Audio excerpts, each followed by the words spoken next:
Because the context what I'm giving you.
ನೋಡಿ ಚೆನ್ನಾಗಿ ಯಾಕೆ ನಿದ್ದೆ ಮಾಡಿಬಿಟ್ಟಿದ್ವಿ ತೊಡೆ ಅದಿಗಳು ಕಟ್ಟಿಬಿಟ್ಟಿದ್ದೆ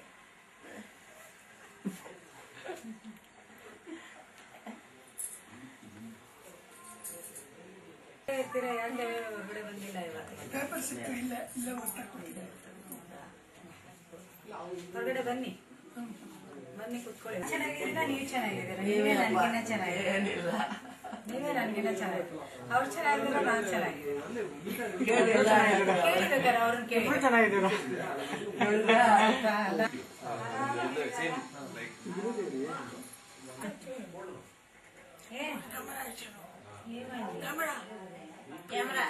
ಕ್ಯಾಮ್ರಾ ಟಿಫನ್ చేస్తారా? She is in her own world actually. Okay. She will not be able to answer any of your questions. ಯಾರು ಹೇಳಿದ್ರು ಮತ್ತೆ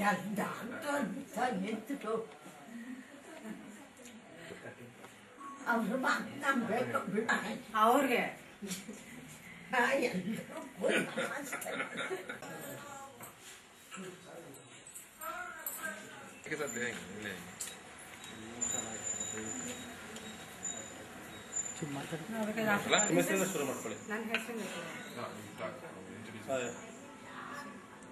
Myself, Geeta Shankar, associated with Om Ashram for the past 13 years. Founded in the year 2001 by Mr. Mohan Pai and myself. And the add-on trustee is Prarthana Kaur from I Volunteer. Now, we have been running this organization for the past 12 years now. This is the 13th year we are running now. And we started off with only one resident and one nurse and no cook. I was the one who was cooking in the organization. Now we have come up to a stage where we have about 40 residents and 10 staff. And so the total number of mouths to feed now is about 50. This is the scenario. Old parents here with us who are, who are under our care and support for so many years. They are here for reasons best known. Volunteers who have been coming here regularly and celebrating their birthdays and spreading smiles and cheer. See, what I want to say here is money is not the main thing. Money is not the main thing. Money will come. But before that, your physical presence and your, and that makes us feel very, very proud. And we are happy to have them. And as I said, they are playing a dual role for us. They are parents as well as my own children. So, children of Om Ashram. Thank you. Beautiful. As I said, at Om Ashram, when I talk about our residents, when I said we have about 40 residents here, we also have about 25 to 30 people on the waiting list. But right now we have a capacity only of about 40 residents. And when people call, ನಿಮ್ಮ ಹೆಸರು ಹೇಳಿ. Hello, ನಾನು ವರ್ಷಕ್ಕೆ ಬಂದಿದ್ದೀನಿ. ನನ್ನ ಹೆಸರು ಸುನೀತಮ್ಮ ಅಂತ. ನನಗೆ 73 ವರ್ಷ ವಯಸ್ಸು. ಇಲ್ಲಿ ಬಂದು 6 ತಿಂಗಳಾಯ್ತು. ತುಂಬಾ ಚೆನ್ನಾಗಿ ನೋಡ್ಕೋತಾರೆ. ಗೀತಮ್ಮ ಅಂತೂ ತಾಯಿಗಿಂತ ಹೆಚ್ಚಾಗಿ ನೋಡ್ಕೋತಾರೆ. For the day-to-day activities and again for the long-term needs also, we help them, doing some sort of communication work.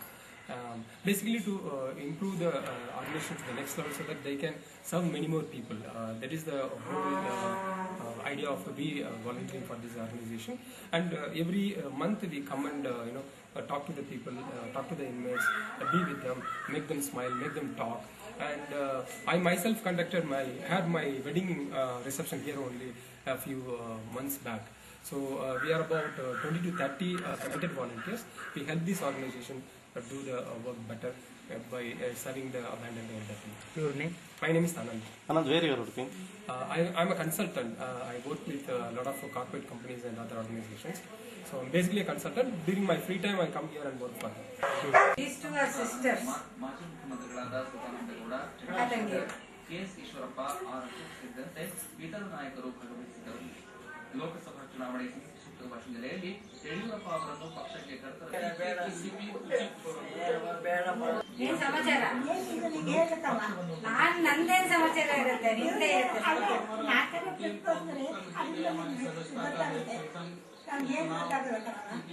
ಯಾಕೆ ಗೊತ್ತಾಗಲ್ಲ? ನಾವ್ ಹೇಳ್ತೀವಿ ಅಲ್ವಮ್ಮ, ನಾವ್ ಹೇಳ್ತೀವಿ ಅಲ್ವಾ? ಏನ್ ಹೇಳಿ?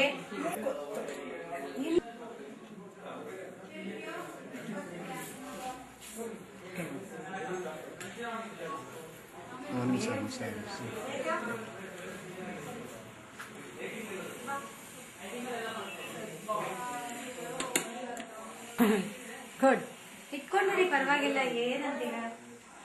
ಎಲ್ಲ ಇಲ್ಲೇ ಹೇಗಿದ್ರೆ ಎಲ್ಲರೂ ಇಲ್ಲೇ ಇದ್ರೆ ಎಲ್ಲರೂ ಇಲ್ಲೇ ಆಮೇಲೆ ಮಾಡ್ತಾರಂತಪ್ಪ.